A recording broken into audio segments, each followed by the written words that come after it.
Hello dears, 9th സ്റ്റാൻഡേർഡിലെ 9th chapter creating A web page. ഇവിടെ നമ്മൾ ഒരു വെബ് പേജ് ഡിസൈൻ ചെയ്യാനാണ് പോകുന്നത്. അതിനുവേണ്ടി നമ്മൾ HTML hyper text markup language എന്ന ഒരു ലാംഗ്വേജ് ആണ് യൂസ് ചെയ്യുന്നത്. അത് നമ്മൾ ടാഗ്സ് യൂസ് ചെയ്തുകൊണ്ട് നമുക്ക് ഉള്ള ഒരു ലാംഗ്വേജ് ആണ് HTML. ആ HTML നമ്മൾ ടൈപ്പ് ചെയ്യാൻ നമുക്ക് ഏതെങ്കിലും ഒരു ടെക്സ്റ്റ് എഡിറ്റർ മതി. ഒന്നെങ്കിൽ നമുക്ക് നമ്മുടെ നോർമൽ ടെക്സ്റ്റ് എഡിറ്റർ ഓപ്പൺ ചെയ്ത് അതിൽ നമുക്ക് ടൈപ്പ് ചെയ്യാം. നമ്മുടെ കോഡ് നമുക്ക് ടെക്സ്റ്റ് എഡിറ്ററിൽ ടൈപ്പ് ചെയ്ത് കൊടുക്കാം. എന്നിട്ട് അതിനെ നമ്മൾ ഒരു .html എന്ന രൂപത്തിൽ ഇത് HTML ഫയലായിട്ട് സേവ് ചെയ്യുകയാണ് ചെയ്യാം. ഒന്നുകിൽ ഇവിടെ നമുക്ക് ടാഗ്സും കാര്യങ്ങളൊക്കെ ടൈപ്പ് ചെയ്തിട്ട് ഇതിനെ ഇവിടെ സേവ് എന്ന് പറഞ്ഞ് നമുക്കതിനെ .html എന്ന് വെച്ചുകൊണ്ട് സേവ് കൊടുക്കാം. ഓക്കെ, എന്നാൽ ഞാനിവിടെ യൂസ് ചെയ്യുന്നത് മറ്റൊരു ടെക്സ്റ്റ് എഡിറ്ററാണ് ജീനി. ഏത് വേണമെങ്കിലും നമുക്ക് യൂസ് ചെയ്യാം. അപ്പോൾ നമുക്ക് ജീനി ടെക്സ്റ്റ് എഡിറ്റർ യൂസ് ചെയ്യുന്നത് കൊണ്ട് നമുക്ക് ഉള്ള ഒരു ബെനിഫിറ്റ് എന്താണെന്ന് വെച്ചാൽ, ഈ ജീനിയിൽ നമ്മൾ ഓപ്പണിംഗ് ടാഗ് എഴുതുന്ന സമയത്ത് തന്നെ അത് നമ്മൾ ആദ്യം തന്നെ അതിനെ സേവ് ചെയ്യണം. ഫയൽ സേവ്, അതായത് അതൊരു HTML ഫയൽ ആക്കിയാൽ മാത്രമേ നമുക്ക് അതിൻ്റെ ബെനിഫിറ്റ്സ് കിട്ടുള്ളൂ. അപ്പോൾ ഹോമിൽ നമ്മുടെ ഒരു സ്റ്റുഡൻസ് വർക്ക് 10ൽ നമുക്കൊരു ഫയലായിട്ട് അതിനെ സേവ് ചെയ്യണം. School .html small letter HTML കൊടുക്കൽ നിർബന്ധമാണ്. എന്നാലാണ് അതൊരു വെബ് പേജിൽ ഓപ്പൺ ആയിട്ട് വരുള്ളൂ. എന്നിട്ട് നമ്മൾ ഇവിടെ ടൈപ്പ് ചെയ്യുമ്പോൾ HTML എന്ന ടാഗ് ടൈപ്പ് ചെയ്യുമ്പോൾ തന്നെ /HTML എന്ന അതിൻ്റെ ക്ലോസിംഗ് ടാഗ് നമുക്ക് അവൈലബിൾ ആവും. കണ്ടോ, ഈ രൂപത്തിൽ നമുക്ക് ടൈപ്പിംഗ് ഫാസ്റ്റ് ആക്കുന്നതിന് വേണ്ടിയാണ് നമ്മൾ ജീനി യൂസ് ചെയ്തത്. ഇപ്പോൾ ഇവിടെ തൽക്കാലം ഞാൻ ഓൾറെഡി നമ്മുടെ ടെക്സ്റ്റ് ബുക്കിൽ കൊടുത്തിട്ടുള്ള ഒരു ഭാഗമുണ്ട്. പേജ് നമ്പർ 56ൽ നമുക്ക് ഒരു HTML കോഡ് കൊടുത്തിട്ടുണ്ട്. ആ കോഡ് നമ്മളോട് ടൈപ്പ് ചെയ്യാനാണ് പറഞ്ഞിട്ടുള്ളത്. തൽക്കാലം ഞാനത് ആദ്യം തന്നെ ടൈപ്പ് ചെയ്ത് വെച്ചിട്ടുണ്ട്. അത് കോപ്പി പേസ്റ്റ് കൊടുക്കുകയാണ്. ഇതാണ് നമുക്ക് ടൈപ്പ് ചെയ്യാനുള്ള കോഡ്. ഇത് ഓരോ ടാഗും എന്തിനാണ് യൂസ് ചെയ്യുന്നത് എന്നുള്ളത് ഞാൻ വിശദീകരിച്ച് തരാം. ഇവിടെ ഫസ്റ്റ് ടാഗ് ആണ് HTML. ഇങ്ങനെയുള്ള ഒരു ഈ സിംബൽസിൻ്റെ ഇടയിൽ കൊടുക്കുന്നതാണ് ടാഗ്സ്. ഈ HTML എന്നത് ഓപ്പണിംഗ് ടാഗും /HTML അതിൻ്റെ ക്ലോസിംഗ് ടാഗുമാണ്. അപ്പോൾ നമ്മുടെ ഏതൊരു HTML ഫയലിൻ്റെയും ഫസ്റ്റ് ടാഗ് HTML-ഉം ലാസ്റ്റ് ടാഗ് /HTML-ഉം ആയിരിക്കും. ഇതിൽ സ്പേസിനൊന്നും ഇമ്പോർട്ടൻസ് ഇല്ല. സ്മോൾ ലെറ്റർ ക്യാപിറ്റൽ ലെറ്റർ എല്ലാം എങ്ങനെ വേണമെങ്കിലും കൊടുക്കാം, കേസ് സെൻസിറ്റീവ് അല്ല. ദെൻ നമുക്ക് ഹെഡ് ടാഗിനകത്ത് ടൈറ്റിൽ ടാഗിൽ കൊടുക്കുന്നത് നമ്മുടെ വെബ് പേജിൻ്റെ ടൈറ്റിലാണ്. ഹെഡിങ് അല്ല, വെബ് പേജിന് മുകളിൽ വരുന്ന ടൈറ്റിലാണ് നമ്മൾ ഈ രൂപത്തിൽ പറഞ്ഞു കൊടുത്തിട്ടുള്ളത്. ടൈറ്റിൽ ടാഗിനകത്ത് ഈ കൊടുത്തതാണ് ടൈറ്റിൽ. അത് കഴിഞ്ഞ ശേഷം നമ്മൾ ഹെഡ് ടാഗ് ക്ലോസ് ചെയ്യുന്നു. ഇനി നമുക്ക് വെബ് പേജിൽ എഴുതി വരേണ്ട എല്ലാ കണ്ടന്റും നമ്മൾ കൊടുക്കേണ്ട ടാഗാണ് ബോഡി ടാഗ്. ഈ ബോഡി ടാഗിനകത്ത് ഈ BG കളർ എന്നത് ആട്രിബ്യൂട്ടാണ്. അത് കൊടുക്കുമ്പോൾ ശ്രദ്ധിക്കേണ്ടത് COLOR എന്നതാണ് കളറിൻ്റെ സ്പെല്ലിങ്. ദെൻ BG സ്പേസ് ഇല്ല, BG കളർ ഒറ്റ വേർഡാണ്. BG കളർ ഈക്വൽ ടു, ഇവിടെ നമുക്ക് കളർ കോഡ്സ് വേണമെങ്കിൽ കൊടുക്കാം, അല്ലെങ്കിൽ കളറും കൊടുക്കാം. ഈ രൂപത്തിൽ കൊടുക്കുന്നത് ബാക്ക്ഗ്രൗണ്ട് കളറായിട്ടാണ് വരുന്നത്. അപ്പോൾ നമ്മുടെ വെബ്സൈറ്റിൻ്റെ അല്ലെങ്കിൽ വെബ് പേജിൻ്റെ ബാക്ക്ഗ്രൗണ്ട് കളറാണ് ഈ ബോഡി ടാഗിനകത്ത് കൊടുക്കുന്നത്.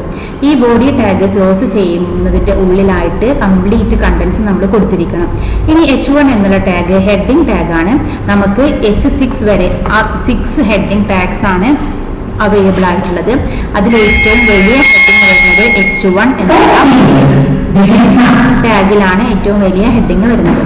ഇനി P ടാഗ് പാരഗ്രാഫ് രൂപത്തിൽ ഒരു സെക്ഷൻ ആക്കി മാറ്റാനുള്ളതാണ്. ദെൻ H2 H1-നേക്കാൾ കുറച്ച് ചെറിയ ഹെഡിങ് രൂപത്തിൽ കൊടുക്കാൻ. ഇതിനെല്ലാം ക്ലോസിംഗ് ടാഗുകളും ഉണ്ട്.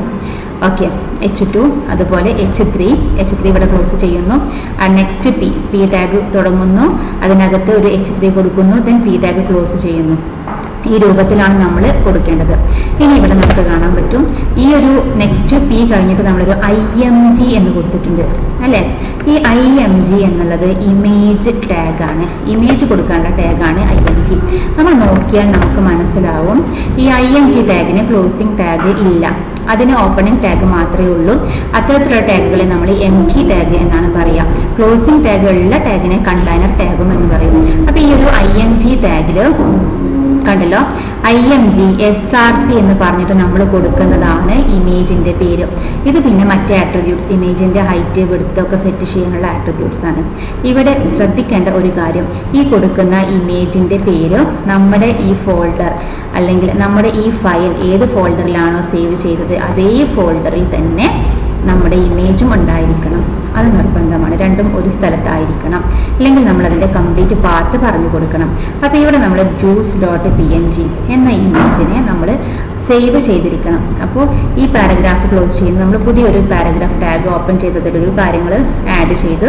ഇങ്ങനെ പല പല പാരഗ്രാഫ് രൂപത്തിൽ P ടാഗിനകത്ത് ബാക്കി കണ്ടൻസ് കൊടുത്തിട്ടുണ്ട്.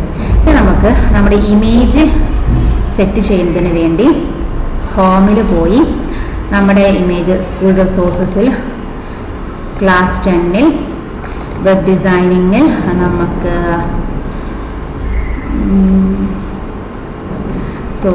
ക്ലാസ് 9-ൽ ഇതിൽ നമ്മുടെ ബോട്ടിൽ വെബ് പേജ് എന്ന ഫോൾഡറിൽ ഉണ്ടാവും നമ്മുടെ juice.png.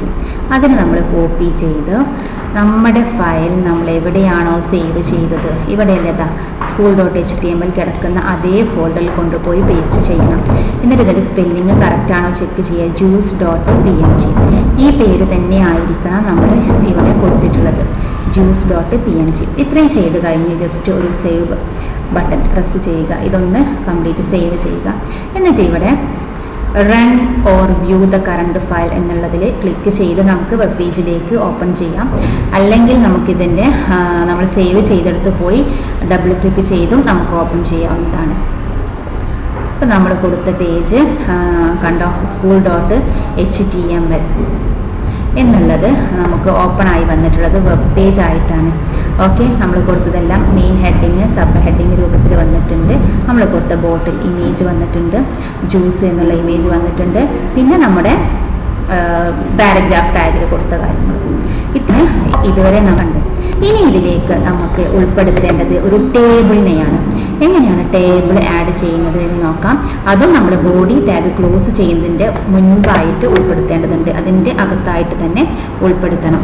അപ്പോൾ ടേബിൾ ഇൻക്ലൂഡ് ചെയ്യിക്കാനുള്ള ടാഗാണ് ടേബിൾ ടാഗ്. അത് നമുക്ക് ഒരു നെക്സ്റ്റ് പാരഗ്രാഫ് രൂപത്തിൽ കൊടുക്കാം. P ടാഗ് ടൈപ്പ് ചെയ്തപ്പോൾ /P എന്ന് വന്നു, അതിൻ്റെ ക്ലോസിംഗ് ടാഗാണ്. ഇനി നമുക്ക് ടേബിൾ ടാഗ് കൊടുക്കാം.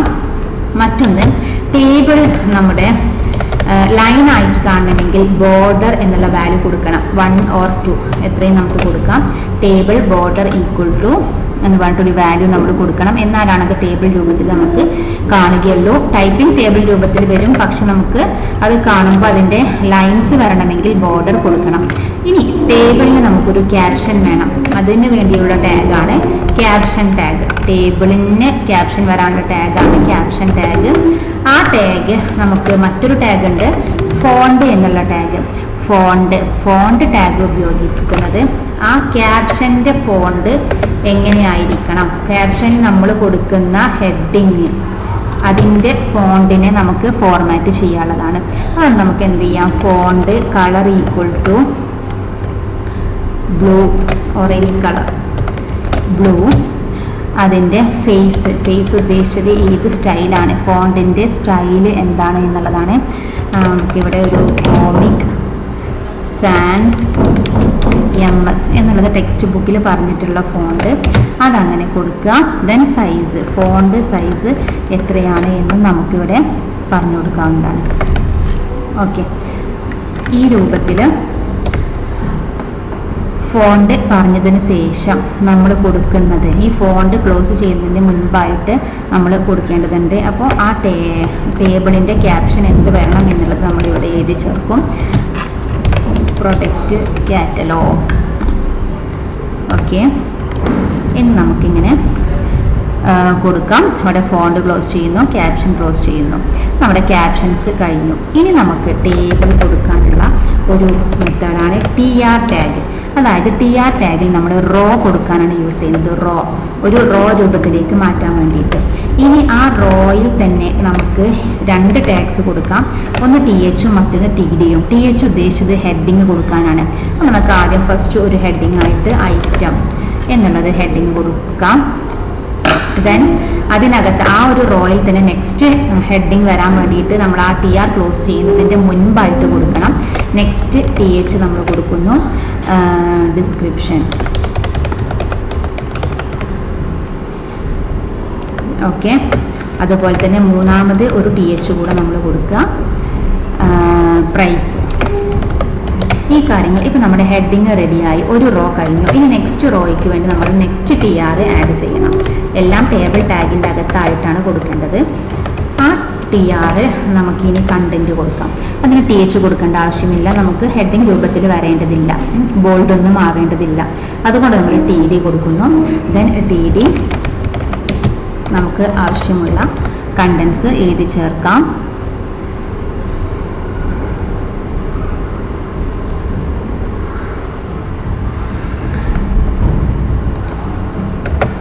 നെക്സ്റ്റ് TD ഈ രൂപത്തിൽ നമ്മൾ കൊടുക്കുക.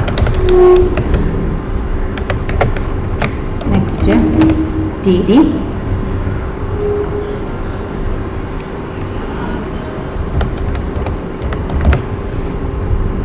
ഓക്കെ, ഇനി അടുത്ത റോയിൽ നമുക്ക് നെക്സ്റ്റ് കാറ്റഗറി ആയിട്ട് കൊടുക്കാം. അതിന് വീണ്ടും ഒരു TR കൂടെ ഓപ്പൺ ചെയ്യാം.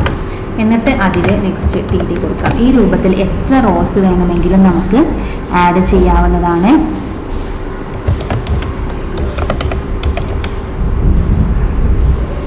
ഓക്കെ, നെക്സ്റ്റ് TD ആ ഒരു റോയുടെ അകത്ത് തന്നെ കൊടുക്കണം. ഇത് മാറിപ്പോയാൽ നമ്മുടെ ടേബിളിൻ്റെ അലൈൻമെൻറ്റ് കംപ്ലീറ്റ് മാറും. അത് നമ്മൾ ശ്രദ്ധിക്കണം.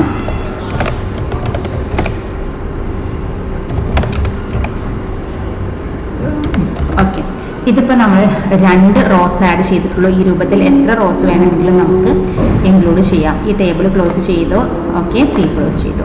ഈ രൂപത്തിലാണ് ടേബിളിലുള്ള വാല്യൂസ് നമ്മൾ കൊടുക്കേണ്ടത്. ഇത്രയും ചെയ്ത് കഴിഞ്ഞു. ഇനി നമുക്ക് ജസ്റ്റ് നമ്മുടെ അതൊന്ന് ഓപ്പൺ ചെയ്ത് നോക്കാം. സേവ് കൊടുക്കുന്നു, ഒന്ന് റൺ ചെയ്ത് നോക്കാം.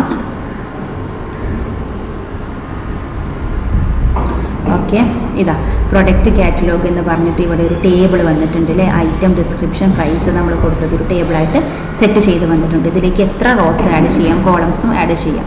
റോസ് ആഡ് ചെയ്യുമ്പോൾ TR ടാഗിനകത്താണ് കൊടുക്കേണ്ടത്. ദെൻ ടേബിൾ കഴിഞ്ഞു. ഇനി നമുക്ക് ഇതിലേക്ക് ഒരു വീഡിയോ ഇൻക്ലൂഡ് ചെയ്യണമെങ്കിൽ ഇമേജ് ഇൻക്ലൂഡ് ചെയ്യുന്നത് നമ്മൾ പറഞ്ഞു കഴിഞ്ഞു. ഇനി ഒരു വീഡിയോ ഇൻക്ലൂഡ് ചെയ്യാനുള്ള ടാഗാണ് വീഡിയോ ടാഗ്. ആ വീഡിയോ ടാഗിൽ നമുക്ക് എന്ത് കൊടുക്കാം, വീഡിയോയുടെ വിഡ്ത്തും ഹൈറ്റും വേണമെങ്കിൽ നമുക്ക് സെറ്റ് ചെയ്ത് കൊടുക്കാം. ഓപ്ഷണലാണ്. ദെൻ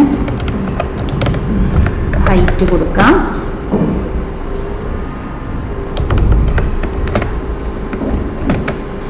ഓക്കെ, അതിൽ നമുക്ക് കൊടുക്കാവുന്ന മറ്റൊരു ടാഗാണ് വാല്യൂ ഇല്ലാത്ത ഒരു ടാഗല്ല, ഒരു ആട്രിബ്യൂട്ടാണ് കൺട്രോൾസ്. അതായത് വീഡിയോയെ കൺട്രോൾ ചെയ്യാനുള്ള പ്ലേ ബട്ടണും പോസ് ബട്ടണും ഒക്കെ കിട്ടാൻ വേണ്ടിയിട്ട് നമ്മൾ കൊടുക്കുന്ന ഒരു ടാഗാണ് കൺട്രോൾസ് ടാഗ്. ഈ വീഡിയോയിൽ നമുക്ക് വീഡിയോ ഉൾപ്പെടുത്താൻ വേണ്ടി മറ്റൊരു ടാഗ് യൂസ് ചെയ്യണം, സോഴ്സ്. അത് ആട്രിബ്യൂട്ട് പോരാ, ആ സോഴ്സ് ടാഗിൽ SRC ആട്രിബ്യൂട്ടിലാണ് നമ്മൾ വീഡിയോ ഉൾപ്പെടുത്തുന്നത്. അതും ഇതേപോലെ video.mp4 നമ്മുടെ വീഡിയോയുടെ പേര് എന്താണോ അത് കൊടുക്കുക. ടൈപ്പ് ഈക്വൽ ടു ഏത് ടൈപ്പാണ് വീഡിയോ എന്നുള്ളതാണ് video/mp4. ഇത്രയും കാര്യങ്ങൾ നമ്മൾ ഉൾപ്പെടുത്തി കൊടുക്കുന്നു. വീഡിയോ ക്ലോസ് ചെയ്യുന്നു. ഇത്രയാണ് ജസ്റ്റ് ഒരു വീഡിയോ ആഡ് ചെയ്യാനുള്ള കമൻറ്റ്. Then code. ഇതിലും നേരത്തെ നമ്മൾ പറഞ്ഞതുപോലെ തന്നെ നമ്മുടെ വീഡിയോ എവിടെ ഉണ്ടായിരിക്കണം, നമ്മുടെ ഈ HTML school.html സേവ് ചെയ്ത അതേ സ്ഥലത്ത് നമ്മുടെ വീഡിയോ ഉണ്ടായിരിക്കണം. അതിനുവേണ്ടി നമുക്ക് നമ്മുടെ ക്ലാസ് 9 ഉള്ള വീഡിയോ ഇവിടെ ഈ വീഡിയോയുടെ പേര് fruits.mp4 എന്നുള്ളതാണ്. അത് കോപ്പി ചെയ്ത് നമ്മുടെ ഫയല് സേവ് ചെയ്തെടുത്ത് പേസ്റ്റ് ചെയ്യണം. ഓക്കെ, നമ്മൾ ഈ fruits.mp4 സ്റ്റുഡൻസ് വർക്ക് 10-ലാണ് നമ്മളിവിടെ സേവ് ചെയ്തിട്ടുള്ളത്.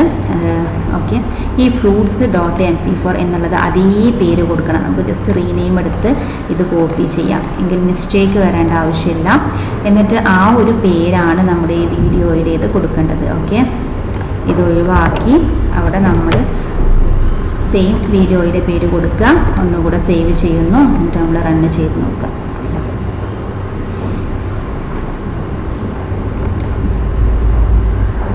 നമ്മുടെ വീഡിയോ സോഴ്സ് fruits.mp4 എന്നുള്ള വീഡിയോ വന്നിട്ടില്ല. ഈ fruits.mp4 ഓപ്പൺ ആണോ എന്നുള്ളത് ചെക്ക് ചെയ്യാം. ഓക്കെ, ഈ രൂപത്തിലാണ് നമ്മൾ വീഡിയോ കൊടുക്കേണ്ടത്. അത് കുറച്ചൊരു ടൈം ലാഗിൻ്റെ പ്രശ്നം ഉണ്ടായിരിക്കും. ഓക്കെ, എനിവേ ഈ രൂപത്തിലാണ് നമ്മളിത് ചെയ്യേണ്ടത്. ഇതിൽ ഈ വീഡിയോ കൂടെ ഉൾപ്പെടുത്തി കഴിഞ്ഞ് നമ്മളതിനെ ഒന്നുകൂടെ റൺ ചെയ്ത് നോക്കാം.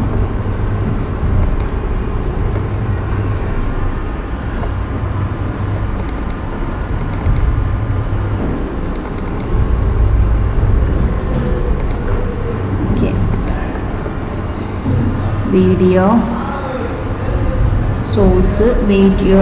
Source src types equal to video bar mp4.